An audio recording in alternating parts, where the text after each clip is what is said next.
Doctor Babasaheb Ambedkar గారు ప్రవచించిన విధంగా బోధించు, సమీకరించు, పోరాడు అనే అంబేద్కర్ తత్వాన్ని పరిపూర్ణంగా ఆకలింపు చేసుకుని లక్షల సంఖ్యలో ప్రజల్ని సమీకరిస్తూ తెలంగాణ రాష్ట్ర ఏర్పాటు ఆవశ్యకతను వారికి విడమర్చి వివరిస్తూ ఎక్కడ తెలంగాణ సమాజానికి ఏ నొప్పి కలిగినా ఏ ఇబ్బంది కలిగినా వారికి అండగా ఉంటూ తెలంగాణ సబ్బండ వర్ణాల కోసం పోరాడిన నాయకుడు కేసీఆర్ గారి నాయకత్వంలో అంబేద్కర్ గారు రాసిన భారత రాజ్యాంగం ఏ స్ఫూర్తి ఏ దిశనైతే ఇచ్చిందో అందులో పొందుపరిచిన ఆర్టికల్ 3 ఆధారంగా సంక్రమించిన ఈ తెలంగాణ రాష్ట్రంలో ఇవాళ నిజంగా కూడా కొన్ని బాధాకరమైన పరిస్థితులు నెలకొని ఉన్నాయి.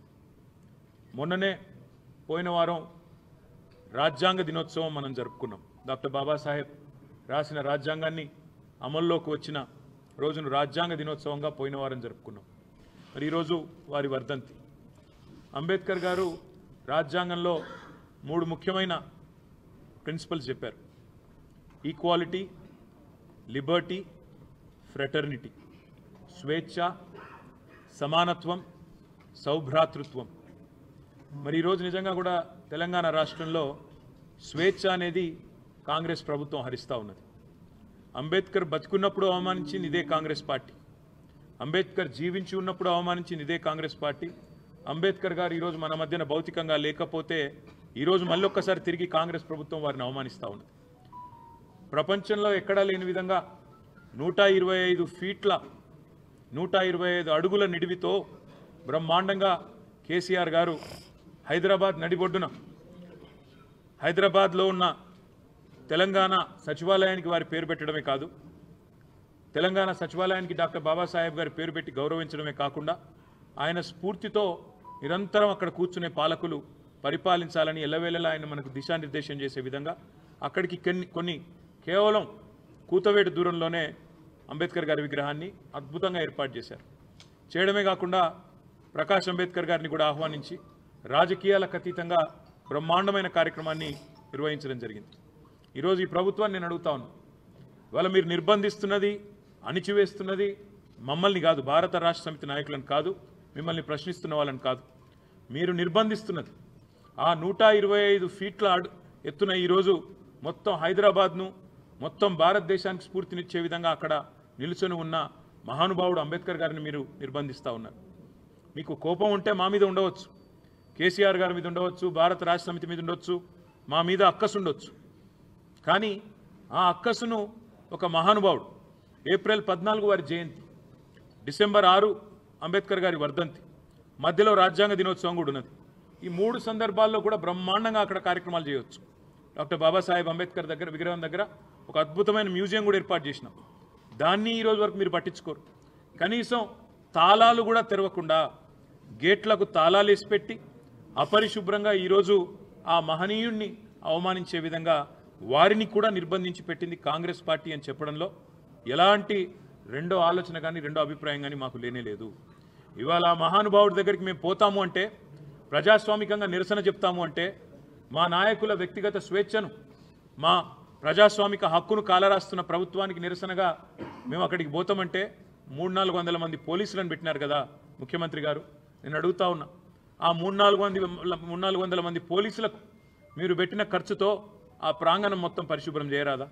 అక్కడ బ్రహ్మాండంగా ఈరోజు ఆ మహానుభావుడికి నివాళి అర్పించే కనీస సంస్కారం లేదా నీకు నీ ప్రభుత్వానికి కనీసం ఆ ఇంగితం కూడా లేదా?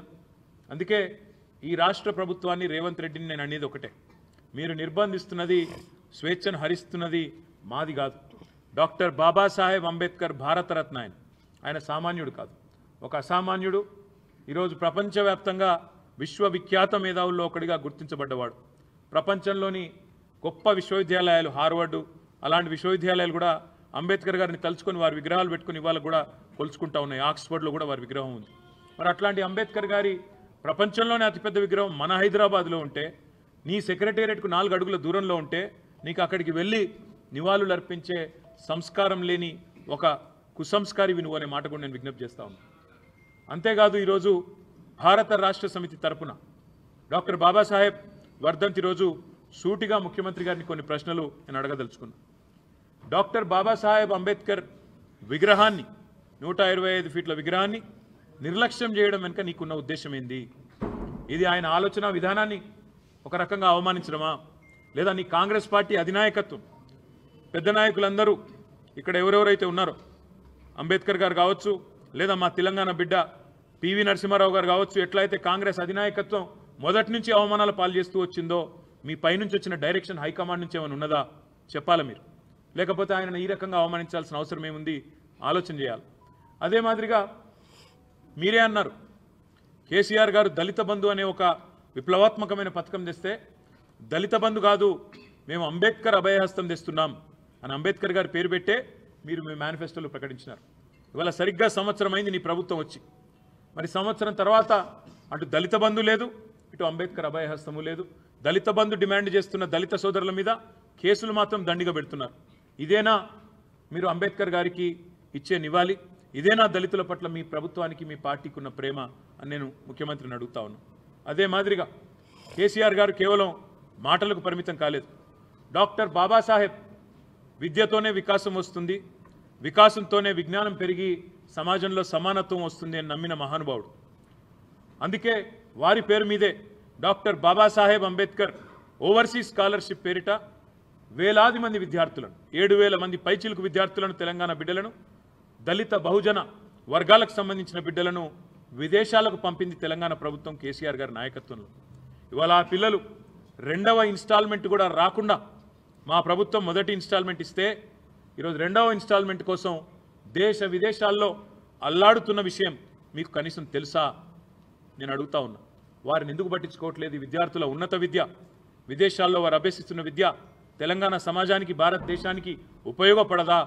వారి ఉద్ధరణకు, దళిత ఉద్ధరణకు, బహుజనుల ఉద్ధరణకు ఉపయోగపడదా అని నేను అడుగుతా ఉన్నా. అదే మాదిరిగా విద్యతోనే వికాసం వస్తుందని కేసీఆర్ గారు నమ్మి బహుజన పిల్లల కోసం తెలంగాణ రాష్ట్రంలో భారతదేశంలో ఎక్కడా లేని విధంగా 1000 పైచిలకు గురుకుల పాఠశాలలు పెడితే ఇవాళ ఆ గురుకుల పాఠశాలల్లో 48 మంది పిల్లలు చావుల పాలైనారు.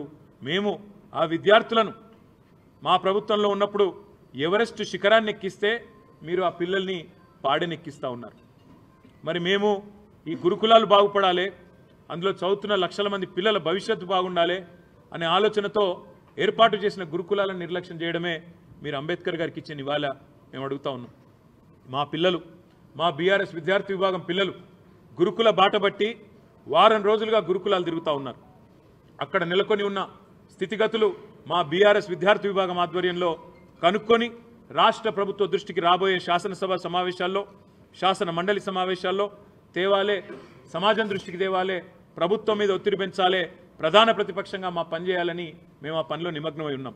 మరి ఎందుకు గురుకుల బాటను అడ్డుకుంటున్నది నీ ప్రభుత్వం? పోలీసులతో, అధికారులతో మా ఆర్ఎస్ ప్రవీణ్ కుమార్ గారి మీద కేసు పెట్టించును నేను అడుగుతా ఉన్నా.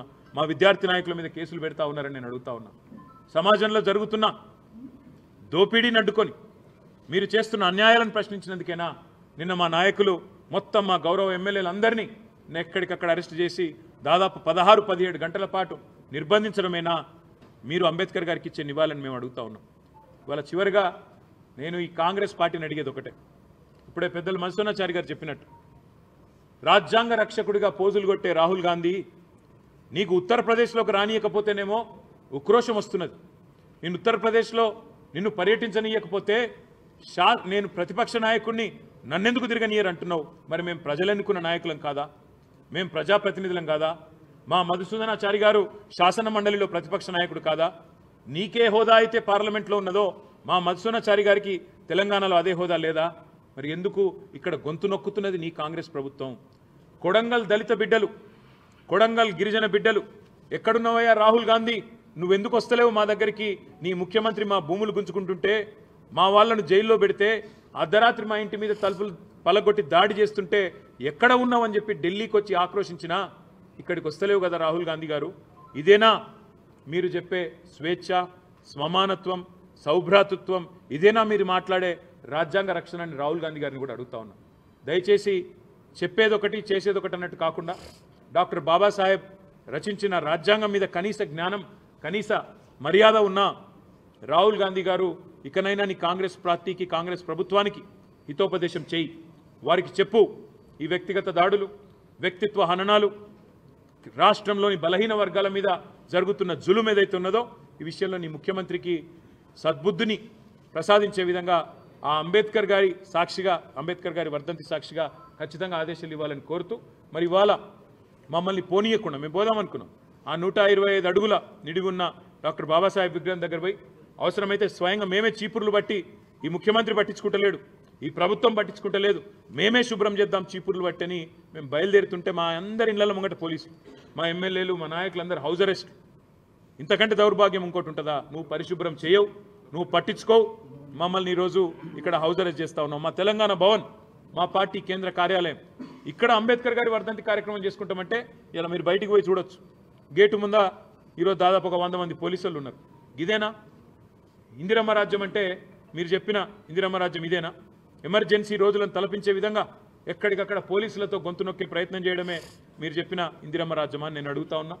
చివరిగా ఈ రాష్ట్ర ప్రభుత్వానికి చెప్పేది ఒకటే, కేసులు ఎన్నైనా పెట్టుకోండి, ఏం చేసుకుంటారో చేసుకోండి, మా నాయకుల మీద మీరు ఏం చేసినా పర్వాలేదు, కానీ 9వ తారీఖు నుండి ప్రారంభమయ్యే శాసనసభ సమావేశాల్లో, శాసన మండలి సమావేశాల్లో తప్పకుండా మీ ప్రభుత్వం యొక్క నిర్వాకాన్ని, సంవత్సరం పూర్తయిన తర్వాత మీ రాష్ట్ర ప్రజలకు చేస్తున్న అన్యాయాన్ని ఎలుగెత్తి కొట్లాడుతూనే ఉంటాం, ప్రశ్నిస్తూనే ఉంటాం, పోరాడుతూనే ఉంటాం. వెనక్కి తగ్గే ముచ్చటనే లేదనే మాట మళ్ళొక్కసారి తెలియజేస్తూ మీ అందరికీ ధన్యవాదాలు. రేవంత్ రెడ్డి మాట్లాడుతూ కేటీఆర్ హరీష్ ఇష్టం వచ్చినట్టు మాట్లాడుతున్నారు, కేటీఆర్ బుద్ధి చెప్పాలి, ఇంటికి పెద్దగా పార్టీకి కూడా పెద్ద బుద్ధి చెప్పాలని చెప్పేసి అంటున్నారు. ఈ కామెంట్ రేవంత్ రెడ్డి మాట్లాడిన మాటలు సంవత్సర కాలంగా రాష్ట్ర ప్రజలందరూ చూస్తూ ఉన్నారు. నోటికి హద్దు అదుపు లేకుండా, కనీసం మర్యాద సంస్కారం అనేది లేకుండా, గతంలో సోనియా గాంధీ గారిని ఎట్లయితే ఇదే నోటితో, అడ్డమైన నోటితో దూషించినాడు, సోనియా గాంధీ గారిని బలిదేవత అని ఆనాడు వేరే పార్టీలో ఉండి దూషించాడు, అదే పద్ధతిలో ఇవాళ మళ్ళీ తెలంగాణ ప్రధాత కేసీఆర్ గారిని మళ్ళీ ఈయన మాట్లాడిన మాటలు రాష్ట్ర ప్రజలు మొత్తం చూసినారు. కేసీఆర్ గారికి రేవంత్ రెడ్డి వచ్చి ఏదో చెబితే ఆయనకు నేర్చుకోవాల్సిన అవసరం కానీ పట్టించుకోవాల్సిన అవసరం కానీ లేదు. ఒకటి. రెండవ మాట నేను వారికి గుర్తు చేసేది, మర్యాద అనేది ఇచ్చి పుచ్చుకుంటే బాగుంటుంది. మర్యాద ఒకరు అడుక్కుంటే రాదు. నాకు మర్యాద ఇవ్వండి, నా కుర్చీకి మర్యాద ఇవ్వండి అంటే అడుక్కుంటే రాదు. మూడో మాట చివరిగా నేను చెప్పేది, రేవంత్ రెడ్డికి నేనే చెప్తా ఉన్నా సూటిగా, నేను పార్టీ కార్యనిర్వాహక అధ్యక్షుడిగా చెప్తా ఉన్నా, నీ నోరు మారితే, నీ మాట మారితే, నువ్వు కేసీఆర్ గారిని గౌరవిస్తే తప్పకుండా నీ పదవిని గౌరవిస్తాం, తప్పకుండా ముఖ్యమంత్రి స్థాయిని గౌరవిస్తాం. కానీ నీ కారు కూతలు మానకపోతే కుక్క కాటుకు చెప్పు దెబ్బ అన్నట్టు నువ్వు ఒక మాట మాట్లాడితే 10 మాటలు మేము కూడా మాట్లాడతాం. నువ్వేం చేసుకున్నా సరే, నువ్వు ఎన్ని కేసులు పెట్టుకున్నా సరే మేము వెనక్కి తగ్గం. ఇక చివరిగా ఇంకొక మాట కూడా మీడియా మిత్రులతో నా విజ్ఞప్తి, నా ప్రార్థన, మేము ప్రభుత్వాన్ని ఈ శాసనసభ సమావేశాల్లో స్పష్టంగా అడుగుతున్నాం. మేము అడగబోయే ప్రశ్నలు ప్రజలకు సంబంధించిన ప్రశ్నలే అడుగుతాం. మాకు వ్యక్తిగతంగా మా మీద కేసులు పెట్టినా వాటిని మేము పట్టించుకోం, వ్యక్తిగతంగా మా ఇండ్ల ముంగట 100 మంది పోలీసులను పెట్టినా పట్టించుకోం. లగచర్ల గురించి అడుగుతాం, గురుకులాల పరిస్థితుల, అధ్వాన పరిస్థితుల గురించి అడుగుతాం, నిలదీస్తాం. అదేవిధంగా రాష్ట్ర వ్యాప్తంగా ఈరోజు నెలకొని ఉన్న వ్యవసాయ సంక్షోభం గురించి తప్పకుండా అడుగుతాం. ఈ ప్రభుత్వ నిర్వాకం వల్ల ఆటో డ్రైవర్లు ఆత్మహత్యలు చేసుకుంటున్న వైనాన్ని తప్పకుండా గుర్తు చేస్తాం, నిలదీస్తాం. 420 హామీలు ఏదైతే ఈ ప్రభుత్వం ఇచ్చి గద్దెనెక్కి సంవత్సరం గడిచినా కూడా అమలు చేయట్లేదో వాటి విషయంలో ప్రశ్నిస్తాం. రాష్ట్రంలో నేతన్నలు ఆత్మహత్యలు చేసుకుంటున్న వైనాన్ని ప్రస్తావిస్తాం. ప్రతి ప్రజా సమస్యని స్పృశిస్తూ తప్పకుండా మేము డిమాండ్ చేస్తున్నాం, శాసనసభ సమావేశాలు కూడా కనీసం నెల రోజులు నడపాలని మేము డిమాండ్ చేస్తున్నాం. ఎందుకంటే ఈ నెల రోజుల్లో తప్పకుండా రాష్ట్రంలో ఉన్న ప్రతి సమస్యని మాకు టైం ఇవ్వండి, గొంతు నొక్కకండి, తప్పకుండా ప్రతి సమస్యను ప్రజల తరపున మేము లేవనెత్తుతాం, కొట్లాడతాం. శాసన మండలి, శాసనసభలో మా గొంతును రాష్ట్ర ప్రజల తరపున తప్పకుండా వినిపిస్తామని చెప్పి సందర్భంగా తెలంగాణ తల్లి విగ్రహావిష్కరణ కార్యక్రమానికి కేసీఆర్ గారిని ముఖ్యమంత్రి ఆహ్వానించడం మీడియా ముఖంగా, పొన్నం ప్రభాకర్ గారిని స్వయంగా అసలు తెలంగాణ తల్లి విగ్రహం అనేది ఏర్పాటు జరిగినాడు. రేవంత్ రెడ్డి గారు ఎక్కడున్నారో, వారు చెప్తున్న ఈ మిగతా నాయకులు ఎక్కడున్నారో మాకు తెలియదు. తెలంగాణ తల్లి అనేది తెలంగాణ ప్రజల ఆలోచనలకు, ఆశయాలకు, తెలంగాణ ప్రజల ఆవేదనకు, ఆర్తికి అన్నిటికీ ప్రతిరూపంగా ఆనాడు ఉద్యమ సమయంలో కేసీఆర్ గారు ఒక్కరుగా నిర్ణయం తీసుకోలేదు. తెలంగాణ పౌర సమాజంలోని పెద్దలు, ఇక్కడ ఉండే కవులు, కళాకారులు, రచయితలు, సాహితీవేత్తలు, శిల్పులు అందరి ఆలోచనల సమాహారంగా అందరితో చర్చించిన తదుపరి చివరికి 2007వ సంవత్సరంలో ఆనాటి అప్పటి నిర్బంధాల కాంగ్రెస్ ప్రభుత్వం నిర్బంధించే ప్రయత్నం చేసిన వేల మంది మధ్యన ఒక దేవతను ఊరేగించినట్టుగా ఊరేగించి తీసుకొచ్చి ఇక్కడ ప్రతిష్ఠించిన నాయకుడు కేసీఆర్ గారు. అట్లాంటి కేసీఆర్ గారికి ఇవాళ ఎవరో వచ్చి ఆహ్వానించడం, ఎవరో వచ్చి చెప్పడం పెద్ద ఇష్యూ కాదు. ఒకటి. రెండవది, రేవంత్ రెడ్డి గారు ప్రతిష్ఠిస్తున్నది తెలంగాణ తల్లా లేకపోతే కాంగ్రెస్ తల్లా ఎవరు అనేది ఇంతవరకు ఎవరికి తెలియదు. ఎందుకంటే ఆ తల్లికి రూపము ఇష్టం వచ్చినట్టు మార్చి ఇవాళ ముఖ్యమంత్రి పదవి అంటే అదేదో పిచ్చోడి చేతిలో రాయిలాగా, ఆయన సొంత ఇంట్లో ఏదో కార్యక్రమంలాగా ముఖ్యమంత్రి గారు అసలు కనీసం తెలంగాణ సమాజం ముందు తెలంగాణ తల్లి రూపం ఎందుకు మారుస్తున్నారు, మార్చవలసిన అవసరమే ఉంది అంటే ఇక ప్రభుత్వాలను మారిన ప్రతిసారి లోగోలు మారాలి, ప్రభుత్వాలు మారిన ప్రతిసారి నెంబర్ ప్లేట్లు మారాలి, విగ్రహాలు మారాలి, అన్నీ మారాలా? ఇది పద్ధత? ఇప్పుడు అట్లంటే మొన్న దేశపతి శ్రీనివాస్ గారు ఇక్కడే చెప్పినారు, ఇందిరాగాంధీ గారు భరతమాత విగ్రహాన్ని ఆనాడు ఉత్తరప్రదేశ్లో నెలకొల్పినారు. ఆ తర్వాత బీజేపీ పార్టీ వచ్చింది ప్రభుత్వం. మరి వాళ్ళు వచ్చి వెంటనే మార్చేసినారా? భరతమాత రూపు బాగలేదు మార్చేసినారా? తెలుగు తల్లి విగ్రహం ఇక్కడే ఉండేది మన సెక్రటరియట్ ముంగట్నే. తెలుగు తల్లి విగ్రహాన్ని ఈరోజు వెంటనే మార్చేసినారా? ఒక పార్టీ వాళ్ళు పెడితే ఇంకొక పార్టీ వాళ్ళు వచ్చి మార్చాలా? కన్నడ మాత విగ్రహం ఉన్నది మార్చాలా? ఇదేమి కుసంస్కారమైన కురుసబుద్ధి, ఇదేమి జ్ఞానము లేని అజ్ఞానపు ప్రదర్శన, ఇదేమి దరిద్రపు భావదారిద్రపు ఆలోచన విధానం మాకు అర్థం కావట్లేదు. ఎవరి విగ్రహం పెడుతున్నావు? ఎవరి మెప్పు కోసం పెడుతున్నావు? ఎందుకు పెడుతున్నావు? మేము చెప్పింది తెలంగాణ సమాజం ఆశించింది. అమరజ్యోతికి డాక్టర్ బాబాసాహెబ్ అంబేద్కర్ పేరిట పెట్టుకున్న సచివాలయానికి మధ్యలో నడిబొడ్డున బ్రహ్మాండంగా ప్రజలందరూ ప్రణమిల్లే విధంగా తెలంగాణ తల్లి ఉండాలని మేము వాంఛించినాం, కోరుకున్నాం. అట్లే జరగాలని కోరుకున్నాం. తెలంగాణ తల్లి పెట్టాల్సిన కాడ నువ్వు రాహుల్ గాంధీ తండ్రి బొమ్మ పెట్టినావు. అందుకే నేను రేవంత్ రెడ్డికి చెప్పేది ఒకటే, 4 ఏళ్ల తర్వాత వచ్చేది ఖచ్చితంగా మళ్ళీ బీఆర్ఎస్ ప్రభుత్వమే. ఈరోజు నువ్వు రాహుల్ గాంధీ తండ్రి విగ్రహం ఎక్కడైతే పెట్టినావో అక్కడ ఖచ్చితంగా తెలంగాణ తల్లి ఏ రూపంలో ఉండాలనో ఆ రూపంలో ఉంటుంది.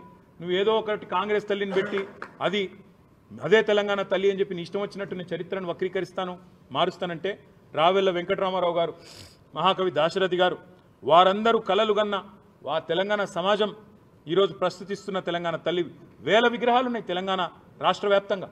1 కాదు 2 కాదు. ఉద్యమంలో ప్రజలే పెట్టుకున్నారు, టీఆర్ఎస్ పెట్టలేదు. ప్రజలే ఎక్కడికక్కడ పెట్టుకున్నారు.